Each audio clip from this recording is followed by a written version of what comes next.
Price lord, hallelujah. ದೇವರ ನಾಮಕ್ಕೆ ಸ್ತೋತ್ರವಾಗಲಿ. ಪ್ರಾರ್ಥನೆ ಮಾಡಿಕೊಳ್ಳೋಣ.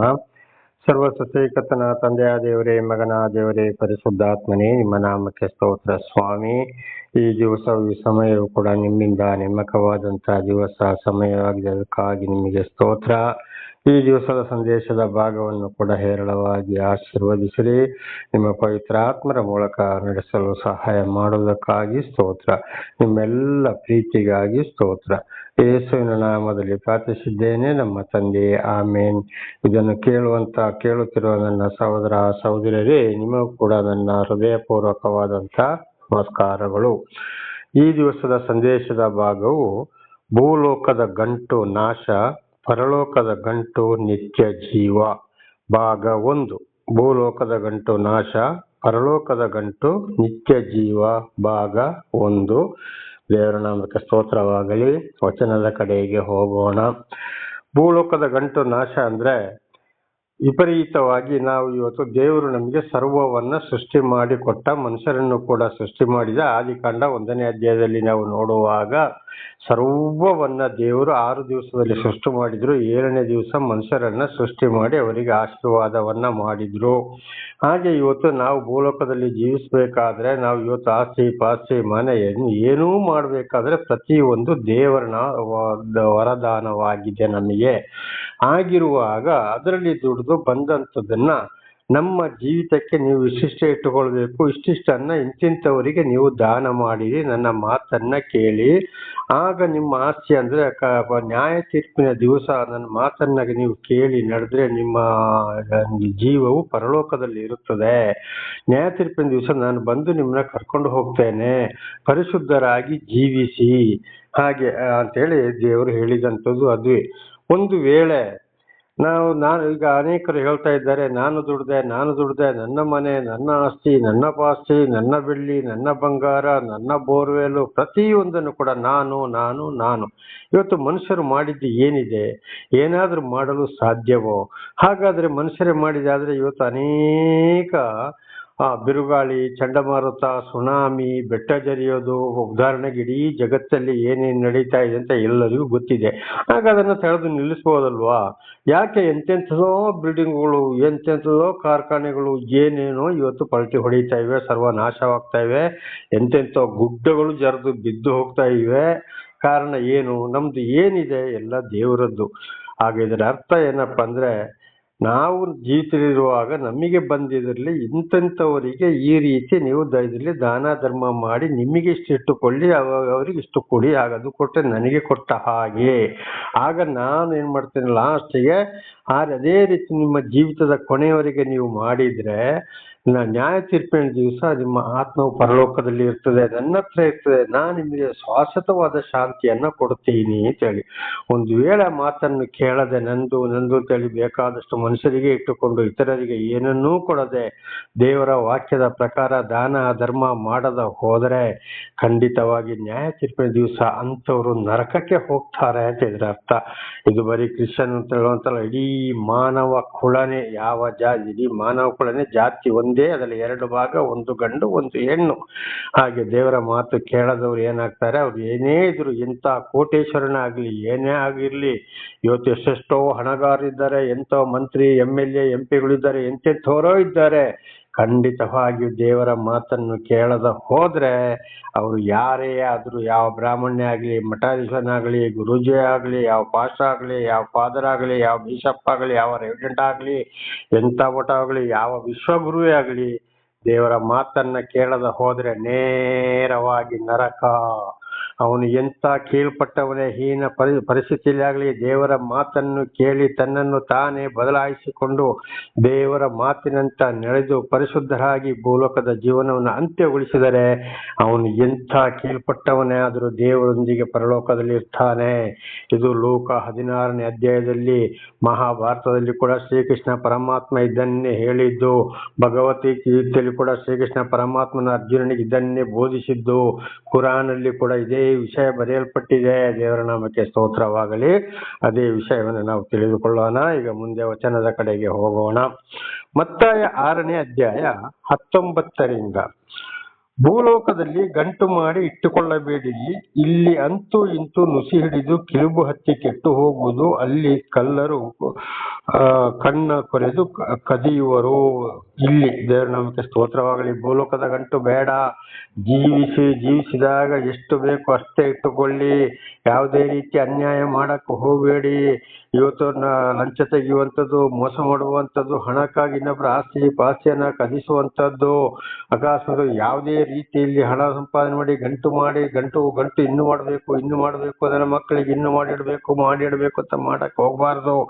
ಯಾವುದೇ ತೊಂದರೆ ಇಲ್ಲದೆ ಅನ್ಯಾಯವಾಗದ ಹಾಗೆ ಸತ್ಯ ರೀತಿಯಲ್ಲಿ ದುಡಿದು ಲಂಚ ತೆಗೆಯದೆ, ಯಾವುದೇ ರಾಜಕಾರಣಿಗಳಿರ್ಬೋದು ಯಾರೇ ಆಗಲಿ ಇನ್ನೊಬ್ಬರನ್ನ ಅವರ ಮನಸ್ಸು ನೋಯಿಸದೆ ಒಳ್ಳೆ ರೀತಿಯಲ್ಲಿ ಸಂಪಾದನೆ ಮಾಡಿ ಅದರಲ್ಲಿಯೂ ಬಡ ಬಗ್ಗರಿಗೆ ದಾನ ಮಾಡಿಕೊಂಡು, ಯಾರಿಗೆ ಏನೂ ಇಲ್ಲದಂತ ಅನಾಥ ಮಕ್ಕಳು, ಅನಾಥ ವೃದ್ಧರು, ಬಹಳ ಕಷ್ಟ ಸಂಕಟ ದುಃಖದಲ್ಲಿ ಇದ್ದಂತ ಬಡವರು, ಮನೆ ಕಟ್ಟಲಿಕ್ಕೆ ಇಲ್ಲದವರಿಗೆ, ಮದುವೆ ಮಾಡ್ಲಿಕ್ಕೆ ಇಲ್ಲದವರಿಗೆ, ಆಸ್ಪತ್ರೆಗೆ ಹೋಗ್ಲಿಕ್ಕೆ ಇಲ್ಲದವರಿಗೆ, ವಿದ್ಯಾಭ್ಯಾಸಕ್ಕೆ ಇಲ್ಲದವರಿಗೆ, ವಿಧವೆಯರಿಗೆ, ವಿದುರರಿಗೆ ನಾನಾ ರೀತಿಯಲ್ಲಿ ದೇವರು ಹೇಳಿದ ಪ್ರಕಾರ ಅದರಲ್ಲಿ ಅಯ್ಯೋ ಇದು ನಂದಲ್ಲಪ್ಪ, ಇದನಿಗೆ ದೇವರು ಕೊಟ್ಟಿದ್ದು, ನಾನು ಇಂಥದವರಿಗೆ ಸಹಾಯ ಮಾಡಲೇಬೇಕು ಅಂತೇಳಿ ದುಡಿದಿರಲಿ ಅದರಲ್ಲಿ ಧಾರಾಳವಾಗಿ ದಾನ ಮಾಡಿಕೊಂಡು ಬಂದ್ರೆ ಅದು ಏನಾಗ್ತದೆ, ಅದು ಪರಲೋಕದ ಗಂಟಾಗಿರ್ತದೆ. ದೇವರ ನಾಮಕ್ಕೆ ಸ್ತೋತ್ರವಾಗಲಿ. ಒಂದು ವೇಳೆ ಹಾಗೆ ಮಾಡದ ಹೋದರೆ ನೋಡಿ, 10ನೇ ವಚನ ಅದುವೇ ಹೇಳಿದ್ದು. ಇಲ್ಲಿ ಖಂಡಿತವಾಗಿಯೂ ಅಂಥದ್ದು ಏನೂ ಕೊಡದೆ ನಂದು ನನ್ನ ಮಕ್ಕಳಿಗೆ ಅವರಿಗೆ ಕೊಡಬೇಕು ಇವರಿಗೆ ಕೊಡಬೇಕು ಅಂತ ಯೋಚನೆ ಮಾಡ್ತಾ ಹೋದ್ರೆ ಒಂದಲ್ಲ ಒಂದು ದಿವಸ ಸರ್ವ ನಾಶವಾಗ್ತದೆ. ಅದುವೇ ಇಲ್ಲಿ ನಾಶವಾಗುವಂಥದ್ದು ಭೂಲೋಕದ ಗಂಟು. ಯಾವ ದಿವಸ ಏನಾಗ್ತದೆ ಅಂತ ಗೊತ್ತಿಲ್ಲ. ಅದುವೇ ಒಬ್ಬೊಬ್ರು ಎಷ್ಟೇ ಸಾಲ ಮಾಡಿ ಭೂಮಿ ಆಸ್ತಿ ಪಾಸ್ತಿ ಇದ್ದರು ಬಡ್ಡಿಗೆ ಬಡ್ಡಿ, ಬ್ಯಾಂಕ್ ಸಾಲ ಮಾಡಿ ಕಡೆಗೆ ಮನೆ ಮೇಲೆ ಸಾಲ ಮಾಡಿ ಏನೋ ಮಾಡಿ ಕಡೆಗೆ ಹರಾಜಾಗಿ ಹೋಗುವಂಥದ್ದು, ಏನಿಲ್ಲದ ಹೋಗುವಂಥದ್ದು, ಸಾಲಕ್ಕಾಗಿ ಕಡೆಗೆ ಆತ್ಮಹತ್ಯೆಯನ್ನ ಮಾಡಿಕೊಳ್ಳುವಂಥದ್ದು, ಸುನಾಮಿಲಿ ತೊಳೆದು ಹೋಗುವಂಥದ್ದು, ಬೆಟ್ಟ ಗುಟ್ಟ ಜರಿಯುವಂಥದ್ದು, ನಾನಾ ರೀತಿ ದೊಡ್ಡ ದೊಡ್ಡ ಕಾಯಿಲೆಗಳು, ಲಕ್ಷ ಆಸ್ಪತ್ರೆಗೆ ಹಾಕುವಂಥದ್ದು ಇದುವೇ ಆಗಿದೆ ಭೂಲೋಕದ ಗಂಟು. ಅನ್ಯಾಯ ಸಂಪಾದನೆ ಯಾವಾಗಲೂ ಇರಬಾರದು. ಅದಲ್ಲದೆ ಯಾರ್ಯಾರಿಗೆ ದಾನ ಧರ್ಮ ಮಾಡಬೇಕೋ ಅದು ಮಾಡಬೇಕಾಗಿರೋದು. 20ನೇ ವಚನ. ಆದರೆ ಪರಲೋಕದಲ್ಲಿ ಗಂಟು ಮಾಡಿ ಇಟ್ಟುಕೊಳ್ಳಿರಿ. ಅಲ್ಲಿ ಅದು ನುಸಿ ಹಿಡಿದು ಕಿಲುಬು ಹತ್ತಿ ಕೆಟ್ಟು ಹೋಗುವುದಿಲ್ಲ. ಅಲ್ಲಿ ಕಳ್ಳರು ಕಣ್ಣ ಕೊರೆಯುವುದೂ ಇಲ್ಲ, ಕದಿಯುವುದೂ ಇಲ್ಲ. ನೋಡಿ, ಈಗಲೇ ಹೇಳಿದಾಗ ಆ ರೀತಿ ದಾನ ಧರ್ಮ ಮಾಡಿ ದೇವರು ಕೊಟ್ಟ ಇದು ನಂದಲ್ಲಪ್ಪ ಅಂತ ಹೇಳಿ ಬಡ ಬಗ್ಗರಿಗೆ ಆಗ್ಲಿ ಈಗಾಗಲೇ ಹೇಳಿದಾಗೆ ಅನಾಥ ಆಶ್ರಮ, ಅನಾಥ ವೃದ್ಧರಿಗೆ, ಕಷ್ಟ ಸಂಕಟ ದುಃಖದಲ್ಲಿದ್ದಂತ ಬಡ ಬಗ್ಗರಿಗೆ, ವಿಧೇಯರಿಗೆ, ವಿದುರರಿಗೆ, ಒಳ್ಳೆ ರೀತಿಯಲ್ಲಿ ಇರೋರಿಗೆ ಸಹಾಯ ಮಾಡ್ತಾ ಹೋಗುವಂಥದ್ದು, ಇನ್ನೊಬ್ಬ ಅನ್ಯಾಯದ ಸಂಪಾದನೆ ಮಾಡದೆ ಇರುವಂತದ್ದು ಇದಾಗಿದೆ ಪರಲೋಕದ ಗಂಟು. ಹಾಗೆ ಮಾಡಿ ಭೂಲೋಕದ ಜೀವನವನ್ನು ಅಂತ್ಯಗೊಳಿಸಿದರೆ ನ್ಯಾಯ ತೀರ್ಪಿನ ದಿವಸ ಅಂತವರು ಪರಲೋಕದಲ್ಲಿ ಇರ್ತಾರೆ. ಅದು ಮಾತ್ರವಲ್ಲ, ಅಂಥವರ ಮಕ್ಕಳನ್ನು ಕೂಡ ದೇವರು ಆಶೀರ್ವದಿಸ್ತಾರೆ ಎಂಬುದಾಗಿ ನಮಗೆ ಸತ್ಯವೇದ ಸ್ಪಷ್ಟವಾಗಿ ತಿಳಿಸಲ್ಪಟ್ಟಂತ ಮಕ್ಕಳನ್ನು ಕೂಡ, ಅಂಥವರ ಮಕ್ಕಳನ್ನು ಕೂಡ ದೇವರು ಹೇರಳವಾಗಿ ಆಶೀರ್ವದಿಸ್ತಾರೆ. ಆದ್ರಿಂದ ಭೂಲೋಕದ ಗಂಟು ಇರುವುದೇ ಇಲ್ಲ. ಪರಲೋಕದ ಗಂಟಿಗಾಗಿ ನಿಧಿಗಾಗಿ ನಾವು ಏನು ಮಾಡಬೇಕು, ಪ್ರಯತ್ನ ಮಾಡಬೇಕು. 21ನೇ ವಚನ. ನಿನ್ನ ಗಂಟು ಇದ್ದಲ್ಲಿಯೇ ನಿನ್ನ ಮನಸ್ಸು ಇರುವುದು. ದೇವರ ನಾಮಕ್ಕೆ ಸ್ತೋತ್ರವಾಗಲಿ. ಹಾಗೆ ನೋಡಿ, ಒಂದು ವೇಳೆ ನಮ್ಗೆ ಭೂಲೋಕದ ಗಂಟು ಇಲ್ಲಿದ್ರೆ ಇಲ್ಲಿಯೇ ಗಂಟು ಮಾಡಿ ಇಟ್ಟುಕೊಳ್ಬೇಕು ಅಂತ ನಮ್ಮ ಮನಸ್ಸಲ್ಲಿ ಇರ್ತದೆ. ನಮ್ಮ ಯೋಚನೆ ಪರಲೋಕದ ಕಡೆಗೆ, ದೇವರ ಕಡೆಗೆ ಇರ್ತದೆ, ನಮ್ಮ ಮನಸ್ಸು ಅಲ್ಲಿ ಇರ್ತದೆ ಅಂತ ಹಾಗಿದ್ರೆ ಧಾರಾಳವಾಗಿ ಯಾರಿಗೆ ದಾನ ಧರ್ಮ ಮಾಡಬೇಕೋ ಕೊಡಬೇಕೋ, ಯಾರಿಗೂ ಅನ್ಯಾಯ ಮಾಡದೆ ಜೀವಿಸ್ತಾ ಇರ್ತೀವಿ ಅಂತ ಇದರ ಅರ್ಥ. 22. ಕಣ್ಣು ದೇಹಕ್ಕೆ ದೀಪವಾಗಿದೆ. ನೋಡಿ, ಪ್ರತಿ ಒಂದು ಏನಾಗಿದೆ, ನಮ್ಮ ಕಣ್ಣು ಇವತ್ತು ಕಾಣ್ತಾ ಇದೆ. ಎಲ್ಲಿ ಏನಾಗ್ತಾ ಇದೆ, ಯಾರ ಪರಿಸ್ಥಿತಿ ಹೇಗೆ ಆಗ್ತದೆ ಅಂತ ಹಾಗೆ ಇವತ್ತು ನಾವು ಈ ಕಣ್ಣಿನಲ್ಲಿ ನೋಡಿ ಚೆನ್ನಾಗಿ ಇದನ್ನು ತಿಳ್ಕೊಳ್ಬೇಕಾಗ್ತದೆ. ಜ್ಞಾನದಲ್ಲಿ ಚೆನ್ನಾಗಿ ಅರ್ಥ ಮಾಡಿಕೊಳ್ಬೇಕಾಗ್ತದೆ. ಈಗ ಹೇಳಿದಂತ ಎಲ್ಲ ವಿಷಯಗಳು ಕಣ್ಣು ಮುಂದೆಗೆ ನಡೀತಾ ಇದೆ. ಆದ್ರಿಂದ ದೇವರ ದರ್ಶನವಾದ ನಾವು ದೇವರ ಪ್ರೀತಿ ಇಟ್ಟು ನಮ್ಮನ್ನು ನಡೆಸ್ತಾ ಇರುವಾಗ ನಮ್ಮ ಒಂದು ಜೀವಿತ ಈ ರೀತಿಯಾಗಿರಬೇಕು. ಹೀಗಿರುವಲ್ಲಿ ನಿನ್ನ ಕಣ್ಣು ನೆಟ್ಟಗಿದ್ದರೆ ನಿನ್ನ ದೇಹವೆಲ್ಲ ಬೆಳಕಾಗಿರುವುದು. ನೋಡಿ ನಾವು ನೋಡಿ ನೋಡಿ ತಿಳ್ಕೊಂಡು ಒಂದು ವೇಳೆ ತಪ್ಪಿ ಹೋಗಿದ್ದರೂ ಕೂಡ ಸರಿಪಡಿಸಿಕೊಂಡು ಮುಂದಿನ ಜೀವಿತವನ್ನು ಕೂಡ ದೇವರಲ್ಲಿ ಒಪ್ಪಿ ಪಶ್ಚಾತ್ತಾಪ ಪಟ್ಟುಕೊಂಡು ಹೋದ್ರೆ ಖಂಡಿತವಾಗಿ ನಮ್ಮ ಗಂಟು ಎಲ್ಲಿರ್ತದೆ, ಪರಲೋಕದಲ್ಲಿ ಇರ್ತದೆ. ನಮಗೆ ನಿತ್ಯ ಜೀವ ದೊರೆಯುವುದು. ದೇಹವೆಲ್ಲ ಬೆಳಕು ಅಂದ್ರೆ ಸಂಪೂರ್ಣವಾಗಿ ನಮ್ಮ ನಡೆ ನುಡಿ ಕ್ರಿಯೆ ಪ್ರತಿಯೊಂದು ದೇವರ ವಚನದ ಪ್ರಕಾರ ಇರುತ್ತದೆ. ಆದ್ದರಿಂದ ಭೂಲೋಕದಲ್ಲಿ ಗಂಟು ಮಾಡಿ ಇಟ್ಟುಕೊಳ್ಳಲು ಆಸೆ ಇದ್ರೆ ನಾಶ, ದೇವರ ವಾಕ್ಯವನ್ನ ಕೇಳಿ ಅದರಂತೆ ನಡೆದ್ರೆ ನಮ್ಮ ಜೀವ ಮನಸ್ಸು ಪರಲೋಕದಲ್ಲಿ ಇರ್ತದೆ ಎಂಬುದಾಗಿ. 23, ನಿನ್ನ ಕಣ್ಣು ಕೆಟ್ಟದಾಗಿದ್ದರೆ ನಿನ್ನ ದೇಹವೆಲ್ಲ ಕತ್ತಲಾಗಿರುವುದು. ಒಂದು ವೇಳೆ ನಾವು ಇವತ್ತು ಕಣ್ಣು ಚೆನ್ನಾಗಿ ದೇವರು ನಮಗೆ ಕಣ್ಣು ಕಾಣುವಾಗೆ ಮಾಡಿದ್ದಾರೆ, ಆದರೆ ಮತ್ತು ಕಣ್ಣು ಅದನ್ನ ನಾವು ಸರಿಯಾಗಿ ಉಪಯೋಗಿಸಿಕೊಳ್ಳದೆ ಹೋದರೆ ಖಂಡಿತವಾಗಿ ಪಾಪಮಯ ಜೀವಿತಕ್ಕೆ ಹೋಗ್ತೇವೆ. ಇವತ್ತು ಕಣ್ಣು ಕಾಣದವರು ಯಾವ ರೀತಿ ತಡವರಿಸ್ತದೆ, ಅವರಿಗೆ ಯಾವುದೂ ಗೊತ್ತಿಲ್ಲ, ಏನೂ ಗೊತ್ತಿಲ್ಲ. ಅದೇ ಪ್ರಕಾರ ದೇವರು ಇವತ್ತು ನಮಗೆ ಕಣ್ಣು ಕೊಟ್ಟು ಚೆನ್ನಾಗಿ ಕಾಣ್ತಾ ಇರುವಾಗ ವಾಕ್ಯಕ್ಕೆ ಸರಿಯಾಗಿ ವಿರುದ್ಧವಾಗಿ ನಾವು ನಡೆದುಕೊಂಡ್ರೆ, ಈ ಭೂಲೋಕದಲ್ಲಿ ಗಂಟು ಮಾಡಿ ಇಟ್ಟುಕೊಳ್ಳಕ್ಕೆ ಪ್ರಯತ್ನ ಪಟ್ರೆ ಪರಲೋಕದಲ್ಲಿ ಖಂಡಿತವಾಗಿ ನಮಗೆ ಪರಲೋಕದಲ್ಲಿ ನಿತ್ಯ ಜೀವ ಇರುವುದಿಲ್ಲ. ಮತ್ತು ಅಂಥವರು ಪಾಪಮಯಕ್ಕೆ ಹೋಗ್ತಾರೆ ಅಂತ ಇದರ ಅರ್ಥ. ಹಾಗಾದ್ರೆ ನಿನ್ನೊಳಗಿರುವ ಬೆಳಕೆ ಕತ್ತಲಾದರೆ ಕತ್ತಲು ಎಷ್ಟೆನ್ನಬೇಕು? ತಿಳಿದು ದೇವರನ್ನೇ ಇತರರ ಮೂಲಕ ಪಡಿಸಿ ಮತ್ತು ಪಾಪಮಯ ಜೀವಿತ ಭೂಲೋಕದಲ್ಲೇ ಗಂಟು ಮಾಡಿ ಇಟ್ಟುಕೊಳ್ಳಕ್ಕೆ ನಾವು ಪ್ರಯತ್ನ ಪಟ್ರೆ ಖಂಡಿತವಾಗಿ ನಮಗೆ ಪರಲೋಕದಲ್ಲಿ ದೇವರಲ್ಲಿ ಸ್ಥಾನವೇ ಇಲ್ಲ. ಪರಲೋಕದಲ್ಲಿ ನಮ್ಮ ಗಂಟು ಇರುವುದಿಲ್ಲ. ಬಹಳ ಪಾಪಮಯ ಜೀವಿತವಾಗಿರುತ್ತದೆ.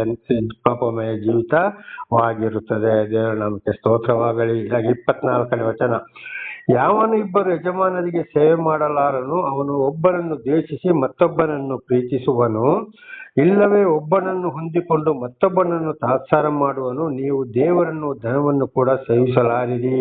ನೋಡಿ, ಒಬ್ಬೊಬ್ರು ಏನ್ ಮಾಡ್ತಾರೆ, ದೇವರ ಪ್ರಾರ್ಥನೆ ಮಾಡಿಕೊಂಡು ಏನೇನೋ ಮಾಡಿಕೊಂಡು ನಾನು ಪ್ರಾರ್ಥನೆ ಮಾಡಿದೆ, ಅಲ್ಲಿಗೆ ಹೋದೆ ಇಲ್ಲಿಗೆ ಹೋದೆ ಅಂತೇಳಿ ಬಂದು ದೇವರ ಹೆಸರು ಹೇಳ್ಕೊಂಡು ಇರ್ತಾರೆ.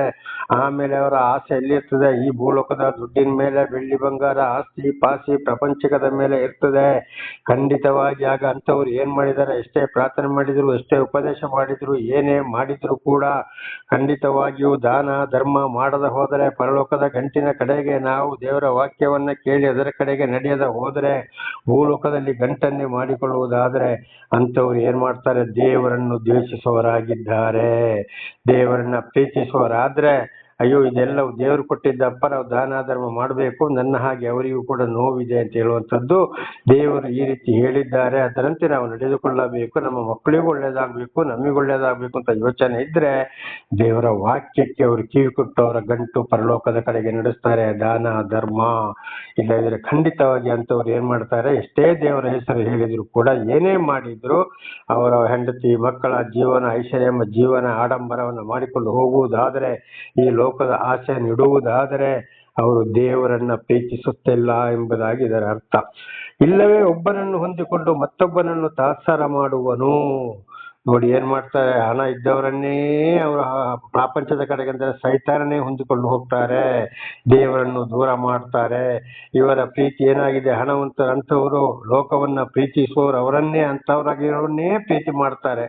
ದೇವರ ಮೇಲೆ ಎಂತ ಬಡ ಬಗ್ಗನಾಗಿದ್ರು ದೇವರ ಮೇಲೆ ಪ್ರೀತಿ ಇಟ್ಟರೆ ಅಂತವ್ರನ್ನ ಪ್ರೀತಿ ಮಾಡುವುದಿಲ್ಲ. ಇದ್ದವರನ್ನೇ ಇದು ಅನೇಕ ಕಡೆ ಜನಗಳಲ್ಲಿ ಇವತ್ತು ಅದೇ ನಡೀತಿದೆ. ಯಾರು ಐಶ್ವರ್ಯವಂತರಿದ್ದಾರೋ, ಯಾರು ಇಂಗ್ಲಿಷ್ ಮಾತಾಡ್ತಾ ಇದ್ದಾರೋ, ಯಾರು ದೊಡ್ಡವರಿದ್ದಾರೋ, ಯಾರು ಜೋರಾಗಿದ್ದಾರೋ ಅಂತವರನ್ನೇ ಪ್ರೀತಿ ಮಾಡ್ತಾರೆ ಹೊರತು ಸರಿಯಾಗಿ ದೇವರ ಬಗ್ಗೆ ನಡೆಯೋರೊಂದು ಬಡ ಬಗ್ಗರಿದ್ದರೆ ಅಂಥವರ ಬಗ್ಗೆ ಇವರಿಗೆ ಪ್ರೀತಿ ಇಲ್ಲ.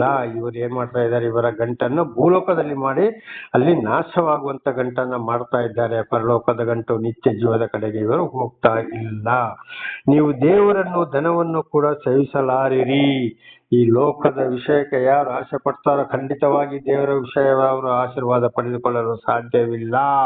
ಸಂಪೂರ್ಣವಾಗಿ ದೇವರ ವಾಕ್ಯಕ್ಕೆ ಯಾರು ವಿಧೇಯರಾಗ್ತಾರೋ ಅಂತವರು ಮಾತ್ರ ದೇವರನ್ನ ಸೇವಿಸ್ತಾರೆ, ಅಂತವರ ಗಂಟು ಮಾತ್ರ ಪರಲೋಕದಲ್ಲಿ ಇರುತ್ತದೆ ಎಂಬುದಾಗಿ ಇದರ ಅರ್ಥವಾಗಿದೆ. 1 ಯೋಹನ್ನ 2ನೇ ಅಧ್ಯಾಯ 15ರಿಂದ 17ರವರೆಗೆ ಓದುವಾಗ, ಈ ಲೋಕವನ್ನಾಗಲಿ ಅದರಲ್ಲಿ ಇರುವುದನ್ನಾಗಲಿ ಪ್ರೀತಿಸಬೇಡಿರಿ, ಹಾಗೆ ಪ್ರೀತಿ ಮಾಡಿದರೆ ದೇವರ ಆತ್ಮವು ಅವರಲ್ಲಿ ಇಲ್ಲ ಎಂಬುದಾಗಿ ಸ್ಪಷ್ಟವಾಗಿ 1 ಯೋಹನ 2:15-17 ಬರೆಯಲ್ಪಟ್ಟಿದೆ. ಅದು ಸೈತಾನನ ಕಾರ್ಯವಾಗಿದೆ. ಹಾಗೆ ಆದಿಕಾಂಡ 3ನೇ ಅಧ್ಯಾಯದಲ್ಲಿ ಕೂಡ ಸೈತಾನನು ಹವ್ವಳನ್ನು ಮತ್ತು ಆದಾಮನನ್ನು ನರಕಕ್ಕೆ ತಗೊಂಡು ಹೋಗಿದ್ದು ಅದೇ ಆಸೆ ಹುಟ್ಟಿಸಿ ದೇವರಿಂದ ಬೇರ್ಪಡಿಸಿ ಬಿಟ್ಟ. ಅದನ್ನೇ ಮತ್ತಾಯ 4ನೇ ಅಧ್ಯಾಯದಲ್ಲಿ ಸೈತಾನನು ಯೇಸುಸ್ವಾಮಿಯನ್ನ 3 ಸಲ ಶೋಧನೆಗೆ ಒಳಪಡಿಸ್ತಾ ಇದ್ದಾನೆ. ತಕ್ಕಾದ ಉತ್ತರವನ್ನ ಯೇಸುಸ್ವಾಮಿ ಕೊಟ್ರು. ಕಡೆಗೆ ಸೈತಾನನಿಗೆ ಸೋಲಾಗಿ ಸೈತಾನನ ತೊಲಗಿನ ತಲೆ ಗದರಿಸಿದ್ರು. ಮತ್ತಾಯ 4:10 ಆಗ ಸೈತಾನನಿಂದ ಓಡಿ ಹೋದ. ಅದೇ ಜೀವಿತ ಇವತ್ತು ನಮ್ಮಲ್ಲಿ ಕೂಡ ಇರಬೇಕು. ಆದ್ರಿಂದ ದೇವರ ದರ್ಶನವಾದ ನಾವು, ದೇವರನ್ನು ಅರ್ಥಕೊಂಡಿರೋರಾದ ನಾವು, ನನ್ನ ಸಹೋದರ ಸಹೋದರಿಯರೇ, ಖಂಡಿತವಾಗಿ ಭೂಲೋಕದ ಗಂಟು ನಮಗೆ ಬೇಡ. ಜೀವಿತಕ್ಕೆ ಬೇಕು, ಇಷ್ಟು ಬೇಕು ಅಷ್ಟೇ. ಬಾಕಿ ಹೇಳಿದಾಗೆ ದಾನ ಧರ್ಮವನ್ನ ಮಾಡಿಕೊಂಡು ಇದ್ದಾಗ ಮಕ್ಕಳನ್ನು ದೇವರು ಕೂಡ ನಡೆಸ್ತಾರೆ. ಆ ಆಶೀರ್ವಾದ ಮಕ್ಕಳಿಗೆ ಕೂಡ ಬರ್ತದೆ. ಹಾಗೆ ಮಕ್ಕಳ ಆಶೀರ್ವಾದಕ್ಕೂ ತಂದೆ ತಾಯಿಗಳು ಕೂಡ ಕಾರಣರಾಗ್ತಾರೆ. ದೇವರ ನಾಮಕ್ಕೆ ಸ್ತೋತ್ರವಾಗಲಿ. ಇದು ನಾಳೆಗೂ ಮುಂದುವರಿಯುವುದು. ಪ್ರಾರ್ಥನೆ ಮಾಡಿಕೊಳ್ಳೋಣ.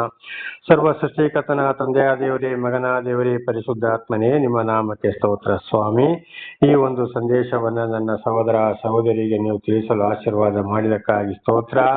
ಒಂದು ವೇಳೆ ಅವರು ಏನಾದರೂ ತಿಳಿಯದೋ ಯಾವುದಾದೊಂದು ಕಾರಣದಿಂದ ತಪ್ಪಿ ಹೋದರೂ ಕೂಡ ಅವರನ್ನು ಕ್ಷಮಿಸಿರಿ. ಪಾಪ ಕ್ಷಮಾಪಣೆ ನಿಮ್ಮಿಂದಲೇ, ಆಶೀರ್ವಾದವು ನಿಮ್ಮಿಂದಲೇ ಸ್ವಾಮಿ, ಬೇರೆ ಯಾರಿಂದಲೂ ಸಾಧ್ಯವಿಲ್ಲ.